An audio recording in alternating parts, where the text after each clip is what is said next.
बिस्मिल्लाहिर्रहमानिर्रहीम। अज़ीज़ तलबा तालबात अस्सलामु अलैकुम। मैं हूँ आपकी उर्दू की टीचर। मैं अपने जमात हफ्तुम 7 क्लास के बच्चों से मुखातिब हूँ। 7 क्लास बेटा कैसे हैं आप सब? उम्मीद है आप सब बखैरियत होंगे। बेटा आज के तदरीसी अमल में हम अपना नया काम अप्रैल प्लान का शुरू करने लगे हैं। अप्रैल प्लान 2021 के जो प्लानर है वो उम्मीद है आप ऑफिस से ले चुके होंगे और उसके मुताबिक हमारे अप्रैल प्लान में जो 2 असबाक शामिल हैं उसमें तरतीब के लिहाज से सबक नंबर 7 जो है वो है आइए पाकिस्तान की सैर करें, और सबक नंबर 8 है नज़म हमारे पास बढ़े चलो। सबसे पहले जो हम काम करेंगे वो है सबक नंबर 7 आइए पाकिस्तान की सैर करें। सबक जो है इसकी सबक की पढ़ाई और इसकी चीज़ों के बारे में मैं आपको रहनुमाई कर देती हूँ कि जो सबक की पढ़ाई है वो बेटा वो आपकी होमवर्क की डायरी है। आप सबसे पहले जब आपके पास प्लानर आ जाते हैं आप अपने तमाम जो सब्जेक्ट्स हैं उनके असबाक की आपने क्या करनी है, रीडिंग करनी है, पढ़ाई करनी है, और सबक का जो मफ़हूम है उस सबक के चैप्टर में, लेसन में, सबक में जो बात बताई गई है उसको समझना है और उसके मुताबिक फिर आपने काम करना है। बग़ैर रीडिंग के आपने कॉपी वर्क नहीं करना। अगर आप लोग बग़ैर रीडिंग के कॉपी वर्क करते हो तो फिर आपको समझ नहीं आती। जब आप अपना सबक पढ़ लेते हो तो उससे आपका क्या हो जाता है, काम आसान हो जाता है। उससे आपको जो सबक से मुतल्लिका चीज़ें होती हैं जैसे सवालों के जवाब लिखना होते हैं, सबक का खुलासा तहरीर करना होता है, सलीस करना होता है, किताब का मश्की काम होता है, वो सब आप इस काबिल हो जाते हो सबक की पढ़ाई के बाद आप उस काम को खुद से कर सको। ठीक है, और आप में ये तरगीब देना, आपको इस काम की तरफ माइल करने का भी हमारा मकसद यही है कि अब आप 7 क्लास में हो चुके हो, अपना काम खुद से करना सीखें और जितना ज़्यादा अगर आप अपने काम के ऊपर अपने काम को खुद समझेंगे, खुद उसको करने का तरीका, तो उतना ही आपके ऊपर पढ़ाई का बोझ जो है वो कम होगा। ऐसे आप परेशान होंगे कि ये सवाल कौन सा है, इसका जवाब ऐसे आ रहा है, तो आपने उसका मेन जो चीज़ है, जो उसकी ख़ास बात होती है वो सबक की पढ़ाई होती है। मैं यहाँ पे आपको कॉपी वर्क करवाऊँगी। कॉपी वर्क से मुतल्लिक जो भी चीज़ें हैं मैं उनके बारे में आपको बता देती हूँ। हाँ, किताब का मश्की काम और किताब की पढ़ाई वो आपने खुद करनी है।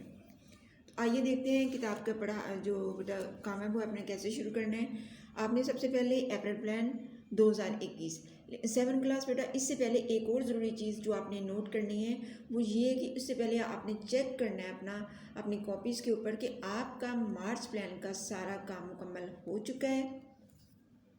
कॉपीज़ के ऊपर रिटर्न यानी लिखाई की सूरत में जो कॉपी पे आपने काम करना है, किताब से मुतल्लिका जो अबवाब हैं, सबक हैं, उनका जो काम है। मार्च प्लान में आपके 5 असबाक शामिल थे, उन 5 असबाक को आपका यूट्यूब चैनल पे चेक करें, उन सब का काम जो है वो आपको मिल जाएगा। वीडियो प्ले करें और वहाँ से पहले अपना काम चेक करें। मार्च का काम जब आप मुतमिन हो जाती हो कि हमारा जो मार्च का काम है वो सारा मुकम्मल है, उसके बाद फिर आप अप्रैल प्लान बनाते हो।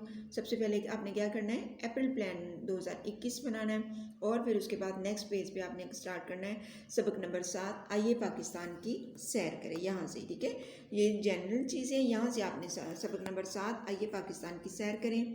उन्वान जो है वो आप चाहे कॉपी पे ना लिखें, यहाँ सिर्फ आपको ये उन्वान इसलिए बता दिए गए हैं कि इसमें क्या क्या इस बात में शामिल चीज़ें हैं। पढ़ाई प्लस सबक का मफहूम। सबक की पढ़ाई जो है वो हमारी पेज नंबर 34, 34, 35, 36, 37, 38, 34, 35, 36, 37, 38 के जो सफ़ात हैं उस पर मुश्तमिल है। ये पढ़ाई आपने खुद करनी है। उसके बाद आपके मश्की सवालात शामिल होंगे, सबक का खुलासा शामिल होगा, पैराग्राफ की स्लीज शामिल होगी। मार्च के कुछ प्लान में कुछ असबाक जो है उसमें पैराग्राफ की स्लीज जो है वो हमने शामिल नहीं की क्योंकि ऑलरेडी आपका काम बहुत ज़्यादा हो चुका था। अब इन असबाक में ये जो सबक है इसमें एक नज़म है, उसमें तो अशार की तशरीह आ जाएगी। तो ये जो सबक आइए पाकिस्तान की सैर करें इसमें पैराग्राफ की स्लीज भी आपकी शामिल है, वो आपको बता दी जाएगी कि कौन से पैराग्राफ की स्लीज आपने करनी है। सबक के ख़ास अल्फाज के मानी, ये आपने याद नहीं करने होते सबक के ख़ास, बस आपने आपकी हेल्प के लिए लिख दिए जाते हैं कि अगर आपके पास उर्दू लुगत नहीं है या आपको उर्दू लुगत में अल्फाज की तलाश करने में मुश्किल हो रही है, तो आप इन अल्फाज से आप देख सकते हो कि कौन कौन से मुश्किल अल्फाज थे जो कि आपकी किताब की पढ़ाई के दौरान आपने देखे हैं और उनके मानी आपको नहीं आते। हमेशा आपको इस बात पर जोर दिया जाता है कि जब आप लफ्ज़ पढ़ते हो तो उसका मानी, उसकी तस्वीर आपके दिमाग में, आपके जहन में ज़रूर आनी चाहिए। जब उसका तसव्वुर और ख़याल आपके जहन में आता है तो आप फिर उसके बारे में किसी को बता भी सकते हो। खुद भी अगर कुछ आपको मुश्किल पेश आ रही होती है तो आपकी वो बात समझ आ जाती है, ख़ासतौर पे लफ्ज़ के मानी से। किताब के मश्की काम में जो सवाल शामिल हैं वो हैं बेटा आपके 2, 3, 4, 5, 6, 7, 8, 10। ये कौन सा काम है? ये किताब के मश्की काम में जो सवाल शामिल हैं इनको आपने करना है। और सबक का नाम क्या है आपका? आइए पाकिस्तान की सैर करें। ये सबक जो है, ये जो उन्वान दिए गए हैं, ये बेशक आप अपनी कॉपी पे ना लिखें, आप सिर्फ़ और सिर्फ डायरेक्ट सवाल शुरू कर दें, जैसे आप क्लास में करते हो ना, सबक नंबर 7 लेके आइए पाकिस्तान की सैर करें और आगे आप उन्वान दे लें मश्की सवालात। आइए मश्की सवालात देखते हैं। 7 क्लास में जब आप सबक की पढ़ाई करेंगे तो आपको मालूम होगा कि मुसन्नफ़ ने मज़मून निगार ने जो ये मज़मून लिखा है आइए पाकिस्तान की सैर करें, उसने पाकिस्तान के सारे सूबों का नाम बताया, शहर उसके मरकज़ी दारुल हुकूमतों का नाम बताया, हर सूबे से मुतल्लिक़ जो ख़ास बातें हैं वो हमें बताई हैं कि जैसे सूबा पंजाब है उसकी ख़ास बातें क्या हैं, सूबा के खैबर पख्तूनख्वा है उसकी ख़ास बातें क्या हैं। और ये सब जो चीज़ें हैं ये हमारी पढ़ाई में आप जब पढ़ेंगे तो आपको ये चीज़ें मालूम हो जाएंगी कि सूबा पंजाब, सूबा सिंध, सूबा हमारे प्यारे सूबे, हमारे पाकिस्तान का जो गुलदस्ता है, इनका कल्चर, इनकी तहज़ीब, इनका रहन सहन, इनकी ज़बानें, इन बहुत ही खूबसूरत है और बहुत रिच कल्चर जिसको कहते हैं ना वो हमारे सूबों का है। और इसके अलावा हमारी ज़मीन जो पाक सर ज़मीन है, अल्लाह ताला ने वो भी हमें बहुत खूबसूरत बदन से नवाजा है, बहुत ज़मीन भी हमारी बहुत खूबसूरत है। आपने दिलचस्पी से सबक को पढ़ना है। जब हम लोग कॉपी वर्क करेंगे तो उससे भी आपको काफ़ी बातें जो है वो मालूम हो जाएंगी। जैसे कि सवाल जवाब से मैं आपको देखती हूँ। सबसे पहले आप सवाल देखें। सवाल नंबर 1 है, सोना उगलती ज़मीन से क्या मुराद है? सोना उगलती यानी अब ये तो नहीं है कि वो ज़मीन सोना देती है, उस ज़मीन में कीमती फसलें जिनसे हम हर साल जो है ज़्यादा से ज़्यादा उनको बेच के, उनको फ़रोख्त करके फ़सलों को पैसा कमाते हैं। हमारे किसान, हमारे खेती बाड़ी करने वाले जो काश्तकार ज़राअत होते हैं वो क्या करते हैं, जैसे हमारे पास हर तरह की जो नेमत है खाने में, फलों की सूरत में, सब्जियों की सूरत में, अनाज की सूरत में, डेयरी फार्म की सूरत में आती है ना हमारे पास ये सारी चीज़ें, पहनने ओढ़ने के लिए कपड़ा, तो ये सब खेती बाड़ी के सामान ही से बनती हैं। तो अल्लाह ताला ने पाकिस्तान को बहुत ही ज़्यादा ज़रख़ीज़ ज़मीन से नवाजा है। आइए देखते हैं, मैंने इसका सवाल क्या तहरीर किया है। जवाब, सोना उगलती ज़मीन से मुराद वो ज़रख़ीज़ ज़मीन है, सोना उगलती ज़मीन से मुराद वो ज़रख़ीज़ ज़मीन है जिसमें हम बाआसानी फसलें काश्त कर सकें, जिसमें हम आसानी से जो हमारी फसलें हैं वो काश्त हो सकें और हम कसीर पैदावार जो है उस ज़मीनों से हासिल कर सकें। ठीक है। उसके बाद नेक्स्ट है, पाकिस्तान का कौन सा सूबा रकबे के लिहाज से सबसे बड़ा है?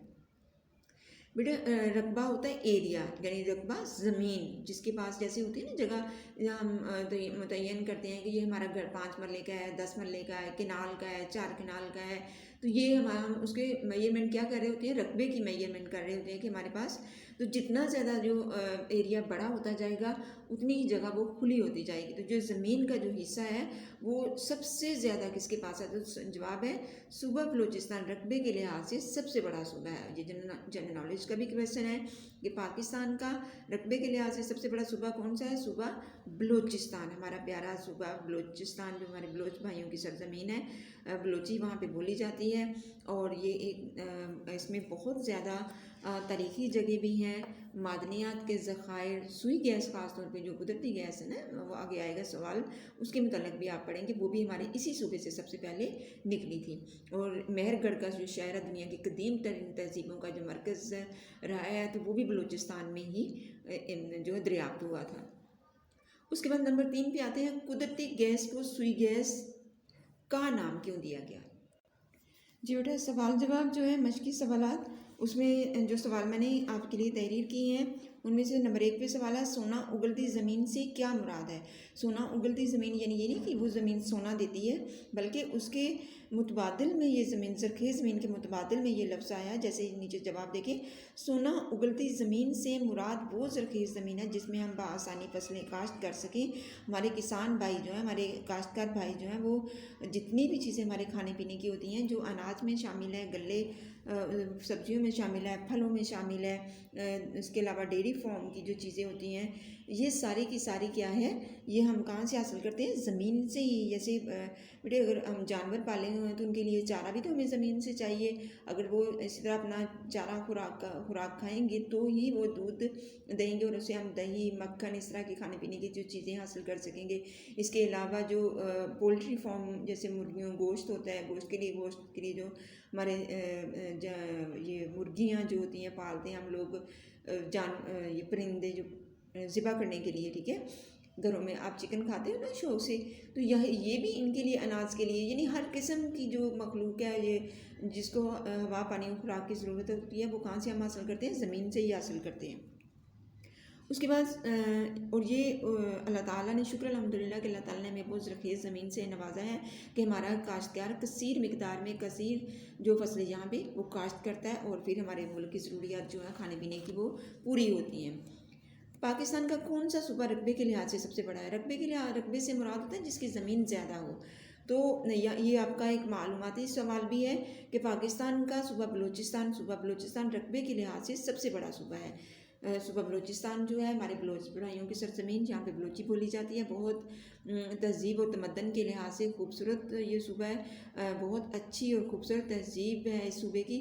इसमें मादनियात बहुत कसीर तादाद में, जो मिकदार में पाई जाती हैं। इसके अलावा कोयला यहाँ से कसरत से निकाला जाता है। सुई गैस जो हम घरों में इस्तेमाल करते हैं वो भी हमारे इसी सूबे में से ज़्यादा निकलती है। इसके अलावा मेहरगढ़ का जो कदीम तारीखी शहर है वो भी आज से कुछ साल पहले दरियाफ्त हुआ, जो कि दुनिया के कदीम तरीन तहजीब के शहरों में उसका शुमार होता है। तो इसके अलावा जो ज़मीन के लिए इसकी एक और खूबी ख़ास बात क्या है कि इसका रकबा भी बाकी सूबों में से सबसे ज़्यादा है। नंबर 3 पे जो सवाल आता है, कुदरती गैस को सुई गैस का नाम क्यों दिया गया? बेटे, नेचुरल गैस होती है, जो कि इसका इंग्लिश में हम लोग क्या नाम देते हैं? Natural gas. लेकिन यहाँ पे पाकिस्तान में इसको क्या कहा जाता है? सुई गैस कहा जाता है। जो हम अपने चूल्हों में जलाते हैं ना, जैसे हांडी खाना वगैरह मम्मा बनाती हैं तो फ्लेम ऑन करती हैं, चूल्हे का जलाती हैं, तो वो गैस हवा नमा आती है, उसकी स्मेल। तो उसके बाद फिर क्या करते हैं, उसको आप उस पर जलाने के बाद उसके ऊपर खाना बनाते हैं सब घरों में। तो ये गैस जो है, ये गैस असल में कुदरती गैस है, नेचुरल गैस है, जो ज़ेरे ज़मीन से निकाली जाती है। इसका ख़ास प्रोसेस होता है जो साइंटिफिकली आप देखें कि कैसे ये कुदरती गैस बनती है। इस तरह के मालूमाती जो सवाल होते हैं ना, उनके बारे में थोड़ा बहुत जाना करेंगे। ये जो गैस हमने पढ़ी है, ये कैसे बनती है, किस तरह बनती है, कहाँ बनाई जाती, क्या इसके सोर्सेज हैं, तो बखूबी फिर आपको खुद भी अपना नॉलेज जो है वो समझ आ जाएगा। बलूचिस्तान में सुई एक जगह का नाम है। बलूचिस्तान का शहर है सुई, कस्बा था पहले, अब तो उसको काफ़ी ज़्यादा तरक्की मिल गई है। बलूचिस्तान में सुई एक जगह का नाम है, वहाँ से ये गैस दरियाफ्त हुई थी। इसकी निस्बत से कुदरती गैस को सुई गैस का नाम दिया गया। उसी की निस्बत से फिर क्या है, इस गैस जो कुदरती गैस है इसको सुई गैस का नाम दिया। तो हमारे पास मुल्क में जो नेचुरल गैस है, बाहर ये सुई गैस नहीं होती, बाहर के कंट्रीज़ में या दूसरे मुल्कों में इसको क्या कहते हैं, नेचुरल गैस के नाम पे। तो पाकिस्तान में इसको क्या कहा जाता है, सुई गैस कहा जाता है। 7th क्लास बेटा, आपने तहरीरी काम बहुत खुशखत और हेडिंग के साथ लिखना है। आपकी राइटिंग प्रेजेंटेशन जो है वो बहुत अच्छी होनी चाहिए। नंबर 4 पे, पाकिस्तान में बंदरगाह कहाँ कहाँ वाक़ है? बंदरगाहें लिख लें या बंदरगाह कहाँ कहाँ वाक़ है? पाकिस्तान में कराची में पोर्ट कासिम। जवाब क्या है इसका? पाकिस्तान में कराची में पोर्ट कासिम और बलूचिस्तान के साहिली शहर गवादर में बंदरगाह है। पाकिस्तान में कौन सी जगह पे बंदरगाह कहाँ कहाँ पे होता है? जहाँ पे बहरी जहाज़ आके ठहरते हैं। जी पोर्ट कासिम का नाम सुना हो ना, पोर्ट कहते हैं इंग्लिश में इसको, PORT पोर्ट, कि जहाँ पे आपको पता है दुनिया का ज़्यादा तजारती सामान जो है वो बहरी जहाज़ों से लाया और ले जाया जाता है। तो अल्लाह ताला ने पाकिस्तान को साहली यानी समुंदर से भी नवाजा है। और यहाँ का जो हमारे साहली शहर है कराची, गवादर, तो यहाँ से जो बंदरगाह है, बहरी जहाज़ों के खड़े होने की जगह है, यहाँ से बैरून मुल्क से जो पाकिस्तान की ज़रूरी चीज़ें हैं वो मंगवाई जाती हैं। यानी दरामदात और बरामदात का काम, बहुत सारा काम हमारा बहरी रास्ते से होता है। जो बड़े बड़े जहाज़ जो होते हैं वो आते हैं, फिर सामान उनके ट्रकों से लोड करते हैं। आपने देखा ना, बहुत बड़े बड़े कंटेनर होते हैं जो जैसे ही अंधेरा होता है, रात होती है, तो ये सड़कों पे यूँ घूम रहे होते हैं। ये सामान की तरसील हो रही होती है एक जगह से दूसरी जगह उस वक्त, ठीक है। तो पाकिस्तान में कराची में एक बंदरगाह है, बंदरगाह उसका नाम क्या है, पोर्ट कासिम। और बलूचिस्तान के साहली शहर गवादर जो है उसको अब तरक्की दी जा रही है बहुत ज़्यादा, ख़ासतौर पे सी पैक के हवाले से। जो है सी पैक के बारे में मैंने आपसे कहा है कि आप इसके बारे में जाना करें, जो नए लफ्ज़ या नए तजारती जो चीज़ें बन रही होती हैं मुल्क में, ताकि इससे आपके जनरल नॉलेज में इजाफा हो। तो जो गवादर का शहर था वो भी बहुत खूबसूरत साहिली शहर है, और इसको अब चीन की मदद से काफ़ी तरक्की दी जा रही है। तो यहाँ पे भी एक बंदरगाह है, और आइंदा आने वाले वक्त में शायद ये अपनी बंदरगाह अपनी तजारती मरकज़ के हवाले से दुनिया भर में बहुत ज़्यादा मशहूर हो। उसके बाद आते हैं नेक्स्ट सवाल की तरफ। नेक्स्ट सवाल नंबर 5 है, छंगामांगा के जंगल की क्या इनफरादियत है। छंगामांगा के जंगल की इनफरादियत होना है कि बाकी जंगलों में से वो मुनफरद क्यों है, ठीक है, अलग थलग क्यों है। छंगामांगा के जंगल की इनफरादियत है कि उसे इंसानी हाथों ने खुद उगाया। एक तो होते हैं कुदरती जंगल, जो खुदरो जंगल दरख्त उग जाते हैं, फिर वो बड़े बड़े दरख्त बन जाते हैं, और वो इतने घने होते हैं, वो जंगलात की सूरत इख्तियार कर लेते हैं। इंसान वहाँ पे आमतौर पे सिर्फ जानवरों और कीड़े मकोड़े, इस तरह की अशरात और अर्ज़ दूसरी मखलूक़ात परिंदों का रहन सहन होता है। इंसान वहाँ पे बहुत कम, सिर्फ ज़रूरी है। जैसे हमारे बहुत बड़े बड़े जंगल हैं दुनिया भर में। एक तो आप जैसे ये इस तरह का कोई सवाल आता है तो आप इसमें देखा करें कि कौन से जंगल हैं दुनिया में जो बहुत बड़े बड़े हैं। पाकिस्तान में जंगल जो हैं वो किस लिहाज से हैं, अगर जो पाकिस्तान जंगलात के लिहाज से बहुत पीछे है दुनिया में। कहीं पे भी अगर किसी मुल्क ने अपने मौसमियाती तगैर तबद्दल से बचना, तो उसके 25% हिस्से पर बेटा जंगलात होना बहुत ज़रूरी है। लेकिन पाकिस्तान में तो बहुत ही कम ना होने के बराबर, और इतनी कसरत से जंगलात की जो कटाई जा रही है कि इसी तरह आप देख रहे हैं कि किस तेज़ी से हमारे मुल्क में मौसम जो है वो जो ग्लोबल वार्मिंग मौसम के हवाले से उसकी लपेट में आ रहा है। कि जब गर्मी होती है तो इतनी शदीद होती है, बारिशें बेमौसम हो रही हैं, तो इसकी सबसे ज़्यादा कसरत क्या कमी है कि हमारे मुल्क में दरख्तों की, जंगलात की, कुदरती माहौल की कमी है, ठीक है। और ये दरख्त जो है ये हमारे लिए ख़जाना है। इस वजह से कि बेटा ये ऑक्सीजन का ज़रिया है। अगर ये दरख्त ना होंगे तो ऑक्सीजन जो है वो पैदा नहीं होती। इंसान जो है उनको साफ़ हवा, वो शहर देखें जहाँ पे दरख्तों की बहुत कम मिकदार होती है, वहाँ पे कितनी ज़्यादा गर्मी और इंसानों को मुश्किलात पेश आती हैं। तो छंगामांगा के जंगल की इनफरादियत की हम बात कर रहे थे, इसे इंसानी हाथों ने खुद उगाया। छंगामांगा के जो जंगल था, इसको लोगों ने अपने हाथों से इसके दरख्त जो हैं वो उगाए, और ये दुनिया का सबसे बड़ा मसनूई जंगल है। मसनूई क्या होता है, जो खुद आर्टिफिशियल, जिसको आप इंग्लिश में कहते हो, यानी खुद से बनाया जाने वाला। एक तो कुदरती होता है ना, मसनूई का कुदरती चीज़ जो खुद ब खुद ही होती है, और मसनूई जो खुद बनाया जाता है, इंसान की बनाई हुई चीज़, ठीक है। इसका रकबा कितना है, 12,510 एकड़ है। इसका रकबा कितना है, 12,510 एकड़ का रकबा, और ये दुनिया का सबसे बड़ा मसनूई जंगल है। इससे बड़ा जंगल कोई ऐसा नहीं है दुनिया में जो कि अपने हाथों से इंसानों ने खुद लगाया हो। उसके बाद नेक्स्ट आते हैं सवाल नंबर 6 की तरफ। पंजाब किन दो लफ्ज़ों का मरकब है। मरकब होना यानी मिला हुआ है। जो है पंजाब दो लफ्ज़ों पंच और आप से मिलकर बना है। पंजाब किन से मिलकर बना है, पंजाब दो लफ्ज़ों पंच और आप से मिलकर बना है। इसके बाद नंबर 7 पे है, ख्योड़ा की वजह शोहरत क्या है।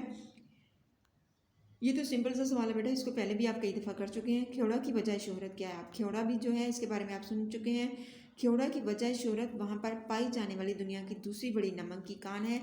ख्योड़ा की जो वजह शोहरत है, हमारे पास कुदरती नमक अल्लाह ताला की तरफ से ख़ास नेमत है पाकिस्तान को, कि यहाँ पे नमक जो है वो बहुत कसीर मिकदार में जो है वो हासिल किया जाता है। और उसकी सबसे बड़ा ज़्यादा नमक का जो ज़ख़ीरा है वो कहाँ पे है, ख्योड़ा में। ख्योड़ा शहर का नाम है। पहाड़ है, जो पहाड़ी सिलसिला है हमारा कोस्तान का पहाड़ी सिलसिला, उसके साथ है ये तो इसकी वजह शोहरत नमक की है, जहाँ पे दुनिया के लिहाज से कौन सी बड़ी नमक की, कान ज़ेर ज़मीन से निकाले जाने वाली जो मादनियात होती हैं ना, जो उसमें से ज़मीन से निकालते हैं, तो वो नमक की कान है। और पहली कान बेटा कनाडा में है, दूसरी पाकिस्तान में है, बाकी भी आप तलाश करें जनरल नॉलेज के हिसाब से। उसके बाद सवाल नंबर 8 है, सिंधु किस ज़बान का लफ्ज़ है और इसके क्या मानी है। सिंधु किस ज़बान का लफ्ज़ है और इसके क्या मानी है। सिंधु संस्कृत ज़बान का लफ्ज़ है। सिंधु किस ज़बान का लफ्ज़ है, सिंधु संस्कृत ज़बान का लफ्ज़ है और इसके मानी दरिया के हैं। सिंध यानी दरिया जो हमारा सूबा सिंध है ना, उसके हवाले से हम पढ़े हैं। और इसके मानी क्या है, संस्कृत। संस्कृत जो है एक ज़बान है। इसके अलावा जो इसके मानी है सिंध के यानी सिंधु, तो उसके मानी क्या है, दरिया के हैं। उसके बाद नंबर 9 पे है, झील सैफल मलूक किस सूबे में वाक़ है। झील सैफल मलूक नारान कागान में पाकिस्तान के सूबे खैबर पख्तूनख्वा में वाक़ है। नेक्स्ट है बेटा सवाल नंबर 10, हड़प्पा और मोहनजोदारो किन सूबों में वाक़ है। ये सकाफती विरसा पाकिस्तान का ये तहज़ीब के लिहाज से, कल्चर के लिहाज से ये पुराने शहरों के नाम हैं जो कि कभी अपनी तहज़ीब का मरकज़ हुआ करते थे। उस ज़माने के लिहाज से तरक्की याफ्ता मोहनजोदड़ो जो शहर था, उसकी जो शहर की प्लानिंग की गई थी, उसमें जो लोग रहने वाले थे उनके बारे में तारीख़ी रिसर्च जो मौजूद है, और लोग अब तक जो साइंटिस्ट होते हैं ना, जो तारीख़ी काम करते हैं, वो उनके बारे में पढ़े हैं। और ये सब जो है ये हमारी कौन सी सकाफती विरसे में शामिल है ये चीज़ें। नंबर 10 पे जो हम सवाल पढ़ रहे थे वो हड़प्पा का कदीम शहर पंजाब में, जबकि कदीम तरीन तहजीबों का शहर मोहनजोदारो सूबा सिंध में वाक़ है। और हड़प्पा का जो कदीम शहर है पंजाब में, जबकि कदीम तरीन तहजीबों का जो शहर मोहनजोदारो सूबा सिंध में वाक़ है। इसको भी आपने बहुत खूबसूरत तहरीर खुशखत लिखना है अपनी कॉपी के ऊपर। उसके अलावा नंबर 11 पे है झील मंचर। झील है मंचर इसका नाम है। और झील सैफल मलूक पाकिस्तान में कहाँ और किन सूबों में वाक़ है। झील सैफल मलूक का तो बेटे पहले भी क्वेश्चन आ चुका हुआ, लेकिन चूँकि ये दोबारा डाल दिया गया है तो आपने इसको तहरीर कर लेना है इकट्ठा। झील मंचर और झील सैफल मलूक का शुमार पाकिस्तान की खूबसूरत झीलों में होता है। झील मंचर सूबा सिंध में, जबकि झील सैफल मलूक सूबा खैबर पख्तूनख्वा में वाक़ है। आप लोग 7th क्लास ये वाला सवाल भी आप लोग लिख लेना और ये वाला भी लिख लेना, कोई बात नहीं है इसमें। आपको दोनों तरह से वहाँ पे भी नारान कागान का जिक्र है, जो कि आपके लिए एक नॉलेजेबल चीज़ है। हो सकता है पहले भी आप जानते हो कि नारान कागान जो है वो सियाहत के लिहाज से खूबसूरत जगह हैं जहाँ पे लोग गर्मियों में सैर के लिए जाते हैं।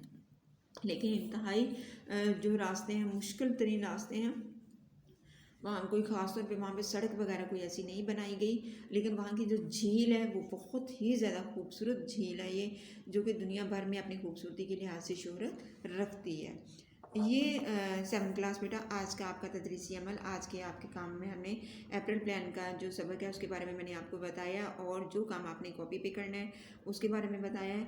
अब आपका नेक्स्ट जो होगा उसमें मैं आपका खुलासा तहरीर करवाऊँगी। लेकिन अगर आप मैंने सबक की पढ़ाई अच्छे से कर ली होगी तो आप अपना खुलासा खुद भी तहरीर कर सकते हो। उम्मीद है आज का सबक आपको समझ आ गया होगा। इसके साथ ही मैं आपसे इजाज़त चाहती हूँ। अल्लाह हाफ़िज़।